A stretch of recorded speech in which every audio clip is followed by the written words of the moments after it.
Okay, welcome back everyone to the Life Hack stage. My name is Carly Silverstein. For those of you just tuning in, I'm the CEO of Redstone Agency, an event management company based in Toronto, executing online everywhere around the world now that we're faced with the COVID situation. We've been helping our clients to produce virtual events similar to the experience you're having here at MomFest. And I am a mom to a 16-month-old baby girl. And I'm so pleased to be here with all of the attendees and also my amazing panelists here. So I'm going to do quick introductions and then we'll jump into the topic of the hour. So I am here with three lovely ladies. We have Melanie Russo, from Money Mama, founder and financial advisor. Welcome, Melanie. Thanks for being with us. Next on the panel, we have Billie Jane Bolton Rojo, CEO of PCAL or PCAL Financial Group. And last but certainly not least, we have Shannon Lee Simmons, is the founder of the New School of Finance. And we will be talking about money matters for the next 30 minutes. Yay. Welcome, everybody. Hello. Bye. What an important topic. We're so thrilled to have all of you here to lend your experience and background on such an important topic. So without further ado, let's jump right in. Melanie, if I can start with you. How can a first-time mom plan for mat leave from a financial perspective? Kick us off with that. Yes. You know what? Little did I know when I had my first, I'm from a very small town, and we don't know what we don't know as first-time moms. So that's why Money Mama really wanted to help first-time mom make it a little easier. I say a little easier because nothing is really easy when you become a mom. There is always like some curveball throws at you when you get the baby. But, as long as you can prepare from the start, as soon as you see that plus sign in your pregnancy test, it really eases off the stress. And this is our main goal here. So when we meet with a first-time mom pregnant, we look at three areas of their finances. So we can prepare them when they give birth. So the first is before they give birth. So the birth plan, the baby plan, and then for themselves, right? So we look at those three areas so they kind of feel that they're not completely in the dark. So if we look at the birth, we would ask questions like, what kind of birth do you want? Because there are so many different birth plan now. You want a at-home birth? Do you want to go to the hospital? Some are covered through your group plan or OHIP, but some costs are not covered through your benefits. And sometimes these costs can be significant. So as long as the mom is in the know, like for myself, for instance, I hired a doula, which was not covered through my group plan. So I had to pay out of pocket, but as long as I knew that this expense is coming my way, then I can plan for it.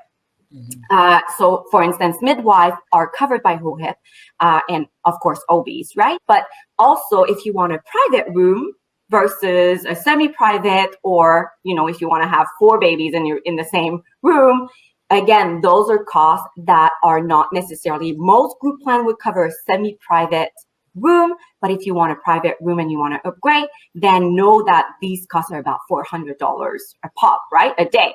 So I saw benefit in having a private room with my son. I had a semi-private with my daughter, and I didn't sleep all night. So it really is up to you, because my baby was behaving. She was super calm with the baby next door. Just was exciting. So it's very, very important that, again, you look at these costs because you don't know what you don't know when you become a first-time mom. And that's where we help you figure this out. Second of all is looking at the baby part, right? So planning for baby. The funny part is that once we go on mat leave, our salary decreases and our expenses increases. How funny life works sometimes, right? So knowing that once you go on EI, you will get 55% of your income, but your insurable income goes up to $54,200. So if, ladies, you are making more than $54,200, then know that not your entire salary will be replaced. So you will have a weekly benefit of $572 weekly, if I'm not mistaken. And so therefore, knowing that you will have that amount, you can also plan for it. If you are a teacher or a government worker, you are lucky, ladies, because most of those employers offer a top up that brings your salary up to 70%.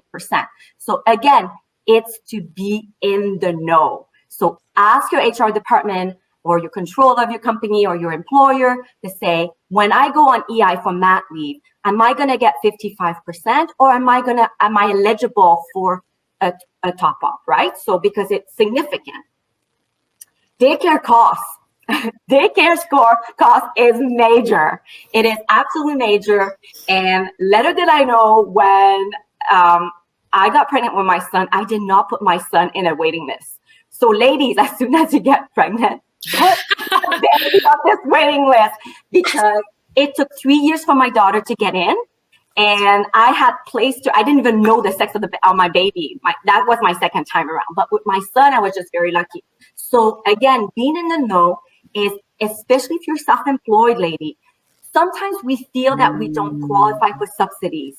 But that's also the first place that you should look. You go on Children's Services, they have a calculator which calculates if you qualify for subsidies.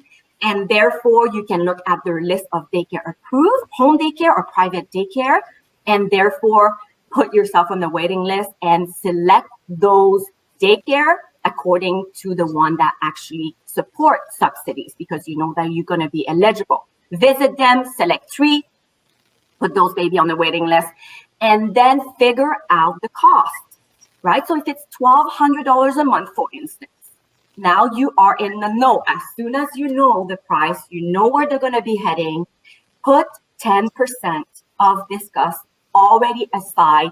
I call it in the baby account. So use that $120, make it automatically transfer into that baby account reserve fund, because again, we don't know sometimes extra cost that's going to come your way. And it's always nice to be prepared, right? So, and it's easier to save a letter amount, even if you're not able to save that 10%. Every letter bit counts, okay? You technically have almost 2 years to accumulate. At least a couple of months of daycares will really help you. And on top of it, if you have subsidies, then power on you, you can use that money to fund the children's education for something else, right? Mm-hmm. So that would be something that we recommend doing. And when it comes to baby items, you know, we get very exciting, especially like if I look at when I got pregnant for the first time. First, I was told I could never have children. So I got extremely excited because I thought, okay, that's going to be my one and only one. So I bought a $2,500 crib. I went to the top of the line, everything. And then I realized that when I had my son, he didn't like any of the toys that I bought, anything. He just wanted to be held up and the swing and the thing, and nothing was useful to me. And I had purchased everything new. So once upon a child, or borrow it from your friends, try it and then buy it if that's really something, because every baby is so different. And it can get very costly, you know. So at least if you know that your baby likes it, then buy it. Even at your baby shower. Baby shower is a great way to get the big items. People love to buy something that are useful and that's meaningful. So if you put the cribs, the stroller, the car seats, those are big items that people can joint purchase together. And therefore, you can ask for gift cards for the balance. Because again, as your baby grows, that avoids a lot of waste of money, right? So you just buy whatever you need as he or she grows in life, right? So also, when you give birth, apply for those government benefits right away. That's key. Ask your partner, because, you know, after giving birth, you have all the reason in the world to just like delegate. Honey, you know, here's some more money in the bank. So here's apply. They give you a little like kit where they give you information. It's super easy. He can do it online. Like it takes 5 minutes. So the beauty of it is that it gives the children age 0 to 6 up to $6,765 a year. And then from 6 to 17, you can get up to $5,708 per year. So that's basically free money that you can then leverage off to create something else for your child, right? If you don't need it for necessities, for instance. And then comes the planning for you, the mummies. You know, it is really important to celebrate your pregnancy. It's great. But again, with the EI, you only get 55%. So what I typically like to recommend, and again, it is really up to you, but I like to suggest to put 10 to 20% of your pre-mat leave income, again, in that baby saving account. Because then that means that you already get used to living on the 90% or 80% of your income versus dropping dramatically to 55%, right? It's always easier, just like we learn as a child, right? You don't run right away. You start by crawling, you start by walking, then you run, right? It's the same thing. If you go baby step, and it'll keep you a little bit more motivated in keeping that safety net and reserve fund built for when you go on that leave and then you realize that there are so much more expenses than just baby clothes and diapers. Oh, yeah. You know, for instance, my son had eczema. So I had to go through naturopathy because it was really bad and I didn't want to go the Western root medicine. So all of these reserve fund is not wasted, right? It's money that you have in the bank just for emergencies and for giving you the freedom and less stress. I think that's key. Also, self-care. You know, as new mom, it is so important to save for your self-care. And also, you know, go for date nights with your hubby. It's important to include this hubby or this wife, if you're married with a wife, you know, together to really, really enjoy and not stress about the finances, because then you're only receiving EI, right? So, and I know with COVID things, you know, there's a lot of women right now that are coming to me. It's like they're worried about their benefit. There's COVID benefit with the special EI benefit that they reduce the total hour insurable hours to 120 versus having 420 to 700, depending on the region where you are. So there's no worries to have, ladies. It's just taking really the baby steps to build that reserve fund and really make sure that you have that money sexy talk with your hubby to say, you know what, my income's going to be there. Is there any concern that you have?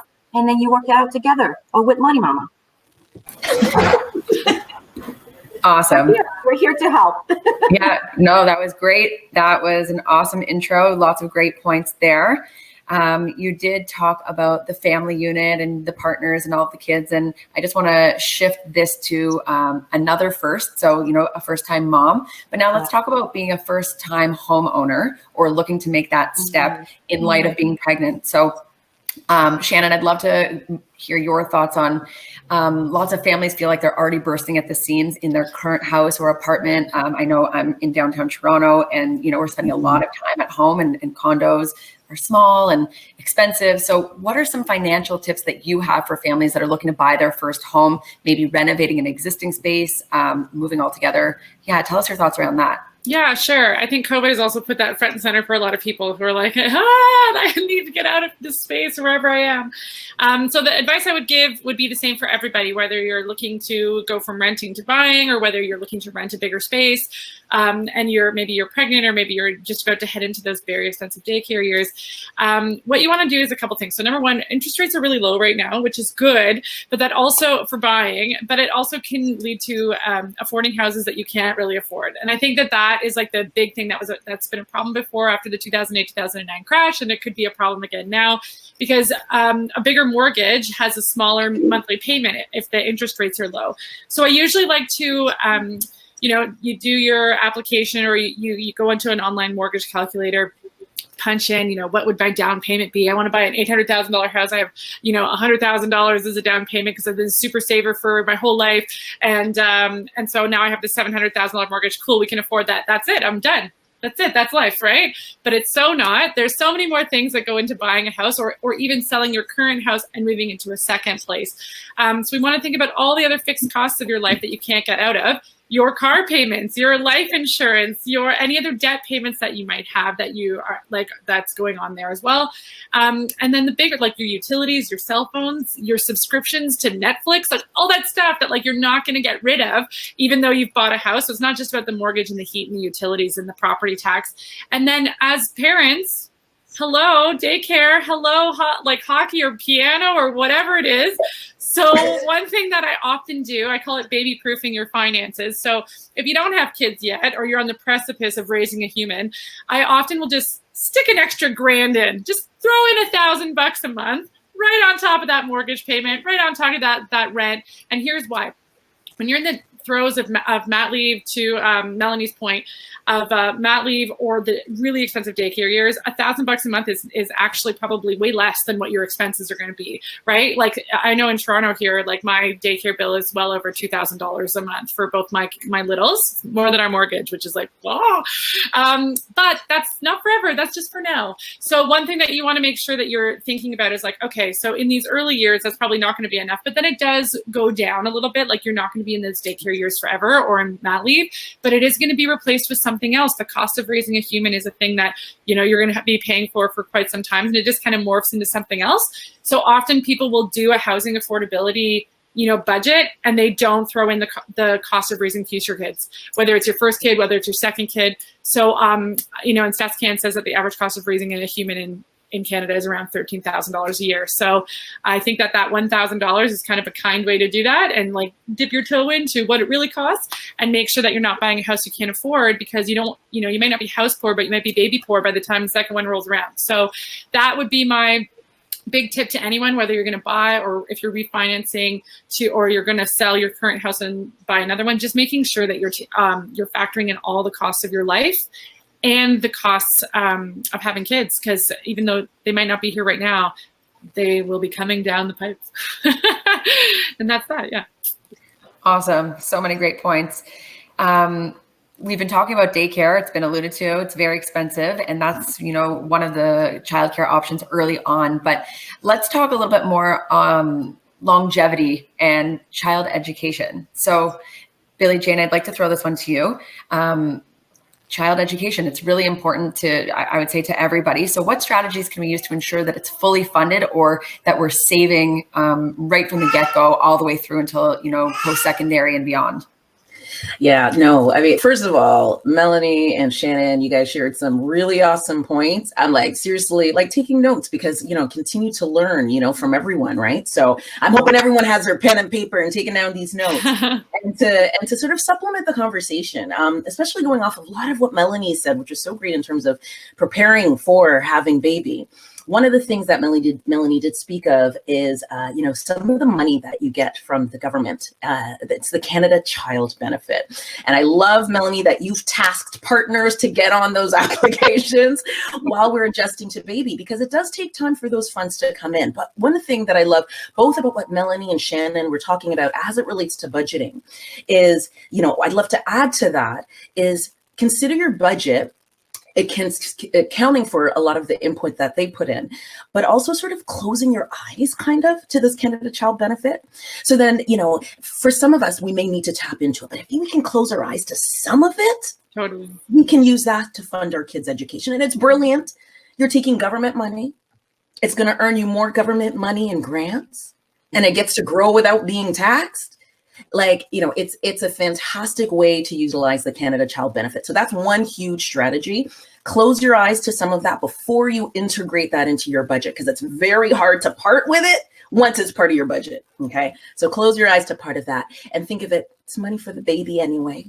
Let's use it to fund their future. Okay. Portion of it. Because I know, as Melanie mentioned, you get all of these surprising costs. You think life's going to be cheaper, and you're like blown away that, you know, it's a lot more expensive than you thought it would be. So if you can close your eyes to some of it. So that's one strategy I love to encourage families. But get on that application early, because it does take some time for it to come in. But what's nice is that it's retroactive. So you can get caught up, you know, when that money comes in. So that's one. And then, you know, we were talking about toys. I loved, Melanie, your mentioning of, Once Upon a Child. Like, let's try things. I wish I had used those strategies, I have to say. Okay. When I look at the kind of shoes that my first child had, I'm like, some of these things she never wore, still had the price tags that I had to give. Yeah, I should have tried the Once Upon a Child for a bit, and then decide what she really does like, and then invest in those things, right? But, you know, in general, I mean, some of our kids, they'd be happy to play in a box. So that's something to also think about in terms of how we're going to invest our money in terms of the toys and the clothes and those kind of things, because a lot of the things that we get so excited about it really aren't as much value to our kids. So, you know, that's something to think about in terms of how you manage your spending and some of those costs, because some of those funds can be directed to planning to preparing for the future, both their future as well as our own futures in the future. Mm-hmm. I love grandma and grandpa. I like to tell families, tap into the bank of grandma and grandpa. When they give you money for gifts, it's great to take some of that money and you can use that to help pay for education. I'm all about paying for our children's post-secondary education with as much of other people's money as possible. Use your Canada Child Benefit. Use Bank of Grandma and Grandpa, the amount of money that my dad has thrown at my kids and they've scurried off and done, you know, all sorts of stuff. It would have been great to earn a little bit on that, because that $100, if you had put it into an RSP, really it's $120, and it's the RESP we're talking about. And then also, you know, I love to encourage families to consider some of those other, you know, key milestones, right? I mentioned birthdays, but holidays, special, you know, like religious events, things like that, where people will give monetary gifts. I love when my clients call me and they say, I used your advice and we, you know, asked for monetary gifts. I'm like, yes, because then you can take some of that money and it helps fund their kids' future. And it didn't have to come out of your own budget, because we have so many expenses. So if we can, you know, sort of close our eyes to some of that and put that towards their future, it helps, because that post-secondary education cost will come down the pipe. You know, not everyone has to pursue, you know, post-secondary, but it is something, and there's a wide variety of studies that are available. It is something that our kids are going to need to feel successful down the road. So few strategies. Think, use other people's money as much as possible. Can I add something to that? Yes. I love everything that you just said. So something that some of my clients did, which I would share with this group and with everybody listening. I know that kids' birthday parties are a really stressful time for a lot of parents, because they get invited to a bunch. It's expensive. All of a sudden you've spent $40 and you have to get the, you know, organic, whatever.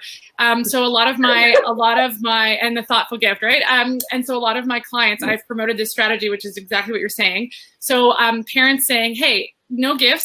I'm going to buy my kid one present. They'll open that. And if everyone can just get $10 to their RESP, that'd be great. So then they end up having like $250 to an RESP contribution. All the other parents are like, thank you. Like, that was amazing. I get invited to a million birthday parties. I can't afford to keep doing this. $10 is great. I don't think about it now. I don't feel guilty or weird. So it takes one person to be brave enough to do that. And it's been so successful with so many of my clients. So yay. Yay. Love it. Awesome. Melanie, do you have anything to contribute to that? I just love that birthday party. You know, typically I do like charity giving at the same time, where now, you know, there's a website for it, but I can't remember the website. It'll come back to me, but that's basically the same principle. They just give an amount, 50% go to the child and 50% goes to charity. Great. So the parents just give whatever they want. It's not disclosed, so they don't have to feel bad if they want to give $5. And it's a win-win-win, like you mentioned, Shannon. So I love that. Yeah. Awesome. Great dialogue. So building off that, Melanie, how can a mom help their kids get a head start in life besides the RESP? Yeah, RESP, you mentioned it very well, Billy. It's great. Like, you transform with the grant. It's amazing to tap into that. But beside that, I really feel that it starts from the mindset of the parent. You know, it is so key. I'm so careful the way that I speak about money to my children. Like, mindset, how do you speak about it? Or do you say like it's hard to earn? Do you say that it's the root of all evil, right? So when I was a child, I remember my dad was always complaining about money, that he never had enough, and he was working 3 jobs at a very young age. I started doing the same thing. So now that I have children, I'm very mindful of that. I talk about money with ease. I always encourage them that it's not the root of all evil, because the more money that you make, baby, the more impact you will have in this life to help others who needs it, right? So it's very, very key how, you know, kids really absorb, and especially in time of crisis, just like now, right? There's a lot of family out there who's suffering, right? It's very challenging. and have been there too. That's why I created Money Mama. And in my lowest financial crisis, when I had no furniture here in this house and I had my two children, you know, I never talked about it in a bad way. In fact, this is the time as a parent to say, baby, financially, it has nothing to do with you. Mommy's got it. It's my responsibility. So the children don't take on the responsibility of that crisis and time, financial crisis, right? So they know that, you know, there is a way out all the time. It's key to teach resiliency to our children, and that money is energy and it always comes, and you can always rebuild no matter what life throws at you. That's key. And I always come back to gratefulness. This is how, in my most challenging part, I do that with my kids too. Every night, what are we grateful for today? And it can be as simple as I'm breathing when it's very hard, right? I'm breathing, I have family around, I have people who loves me, and it really changed your mindset right away. When you're grateful, it's like it opens up the gateway of abundance. And sorry, my French accent gets in the way every time I say this word, but I've been told that it was sexy, so it is. Amazing. And show your kids that you spend with joy, not guilt. Not guilt, because joy is the highest vibration. And, you know, show them that they are allowed to dream big. Like, life is limitless. You know, my son tells me all the time that he wants to be a pilot and he wants to buy a private jet. But then he comes to me and says, well, that's millions of dollars, Mommy. How am I going to make that work? Well, you're going to get it. Is that what you want? Yeah. Okay. Well, you're going to get it. Like, I don't make any like, oh my God, that's impossible, right? No, show them that they can, inspire them that they can. That is just a dollar amount. $1 is exactly the same energy as millions of dollars. Is exactly the same thing, you know? So meditate with them. I meditate with them, and I really show them that, you know, once we put our intention in the universe, we might not get it at the time that we want, but it always comes to us in the perfect timing. And I'm very spiritual, so I know that God has a plan, and that gives them peace, right? And I think that's key. I have it tattooed on my forearm, let it go and have faith, because that's really what is needed in life. It's like we ask for it, but then we have to let it go. And that's, for us ladies, it's very challenging to do. Let it go hard, right? But we have to trust that we're going to get it because we are worthy of it. And show your kids the basics, you know, the basics. And if you're not comfortable with money, that's okay. You know, we have the Money Mama Academy that's going to be launched soon. That's going to give you all that you need to help your children also through a successful financial path. But show them that 70% should go on spending, 20% on saving, and 10% on giving back. With my son, even, I tell him, I said, spending should be 50% because technically you have no rent to pay, you have no expenses. So I'm going to allow you to spend 50%, and then the rest goes to savings and you give to charity. So it also gives them the karma bank, I call it, right? It's good karma to help others. And again, it makes them feel good because they're making an impact in this world. They feel significant, and that motivates them to earn more down the road. We also started a piggy bank when my son was like less than 2 years old, because we went on vacation and he said, I want to go on the beach too again. And I was like, well, that's not free. So we started a piggy bank, opened their bank account. My son had a bank account at 7 years old and narrated what you're doing. Mommy's depositing money in the bank account. I'm withdrawing. Show them how compounding interest works. We have a worksheet that we created, the power of starting early. It's so impactful for them. When I showed my son that he could be a millionaire, he's like, oh my God, I want to save, right? So that motivates them to keep going and really lead by example at the end of the day. You know, live within your means.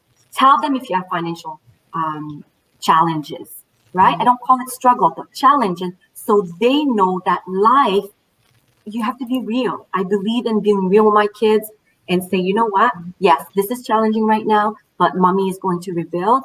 And again, like I said before, it has nothing to do with you, but we can always find a way to do it. So that's basically teach them entrepreneurship too. Right. You know, if they have a talent, my son loves building stuff. So I said, okay, how can you sell your creation? Or if your daughter loves art, put it on Etsy, like make it digital, have fun with it. Teach them how to make multiple sources of income. Passive and residual income is key, right? So they don't have to work for the rest of their life. So many great tips. I'm taking a ton of notes here myself, and this was the best gig I could have said yes to today for me personally and for my kid. There are some questions in the chat, and I do want to reserve time to answer the questions of the audience, but I do want to talk, Billie Jane, to you a little bit about insurance. We're talking about financial planning and security and, protecting ourselves and our families and teaching them and instilling them the value of a dollar. But, there's another instrument out there for protection, and I'd love you to talk to us about everything insurance. Yeah, no, when people, I have to say, even especially within my own ethnic group, people are like, we don't like to talk insurance because you think that you're bringing on all sorts of negative things on your life. But when I look at insurance, it's really buying a pot of money. Okay, that's all you're really doing. You're buying a pot of money today at a discount to access that money in the future. So it's like accessing this sort of almost emergency fund. We got different emergencies that may happen. You may have the emergency where you may be out of work for a period of time. You got to care for yourself, right? So your income may change. So you want to buy a pot of money to take care of that cost should that happen. So get some disability insurance to help protect your income, right? If you get sick, you don't want to have to tap into your savings. Melanie's been talking about some awesome strategies about living on 70%, saving your 20, giving your 10. So you've been building up some savings by saving up your 20. Guess what? That savings should be for your future and for your legacy. I love to talk legacy thinking, but legacy is generations beyond. So do we need to tap into that savings? No, buy a pot of money. So if you were to get sick, you don't have to tap into those savings to pay for extra, maybe some expensive medicines or some special care. Melanie also, and like had spoken about self-care. Maybe there's some extra things that you need. You need massage, you need therapy, you need all sorts of extra costs that may not necessarily be covered. You don't want to tap into money for that. So go ahead and buy a pot of money for illness, critical illness. Okay, that's how I like to think about it really simply. Okay, and then of course, when we think about when we are making that transition to the next realm, and when unfortunately we can't take our stuff back as much as the mummies tried to do that and put all of that in there. What do you call those? The caverns that they were put in. We can't take that with us. We want to give as much of it to the next generation. So you are buying a pot of money to take care of any costs related to, to help with that time when you're making that transition, whether it's funeral costs, tax bills that you may have as you want to transition everything to the next generation. So that really is how I try to simplify what insurance is. You are buying a pot of money at a discount today. So there's a cost always. That cost is what you're paying for it today. Right? But it's a really great way to start thinking legacy, because when we're putting our money away and we're saving, we're preparing for our kids, we're preparing for our futures, we're doing all of those things. The whole purpose is so that the next generation has a leg up to go even further than we had. Right? And so we want to be able to help position our kids to do that. And you can even go generationally when we talk about insurance in terms of locking in our kids' ability to do that for our grandchildren, which is now a whole other level. But insurance is a great vehicle to help you to do that. But if you really think about it simply, think about it that way.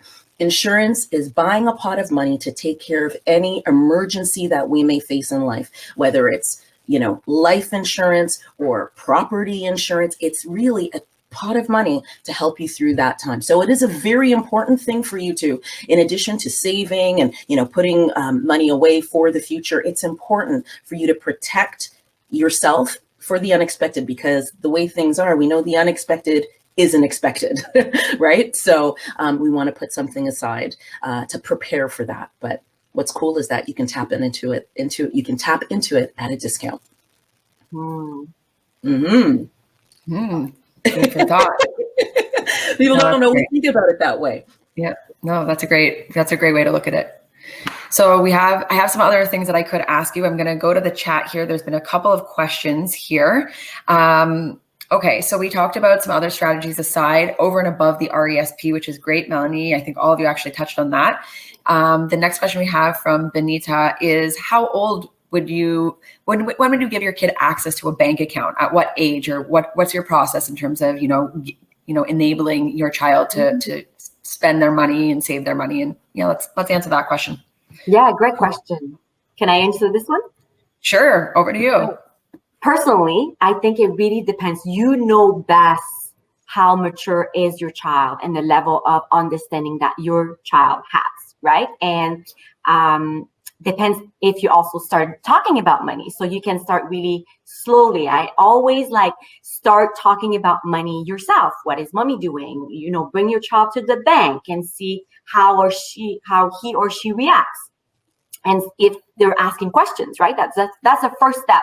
But to me personally, my son was 7 years old when I opened his bank account, and I still remember his little face. I was just very quiet. I said, mommy's right here just to be present, but you are in a business meeting. This is you. You negotiate. You do your thing. I'm just here as support if you need. But he was so proud to sign on that dotted line that he was opening his bank. And then he looked at his bank card and he said, "Oh my gosh, mommy, what is this for?" And I said, "Well, this is how you're going to access your money," right? So get them excited about it. I think personally, 6, 7 years old is pretty good because they have a concept of math. And I was teaching that grade before, but again, it's really up to you to decide. I find that piggy bank is very visual for the younger kids, and that's why it works well. And then you transition. But if you haven't started yet, start that with a piggy bank. And then from that, roll those coins and then bring them to the bank and let them see the impact of, okay, we put these money in the bank and here's your card. And so they will start making the connection. Awesome. Can I just Shannon, add, an allowance is something that's really helpful after they have that bank account to implement, and then making that into just all of the strategies that Melanie was talking about earlier. And usually with my nieces and also my clients and stuff, I've heard my kids are only 3 and 1, but I've heard that 10 to 12 is the age where allowance really starts being a way for them to make money before the years that they can actually have a part-time job. That's good. Great. Anybody else anything else on that to answer that question?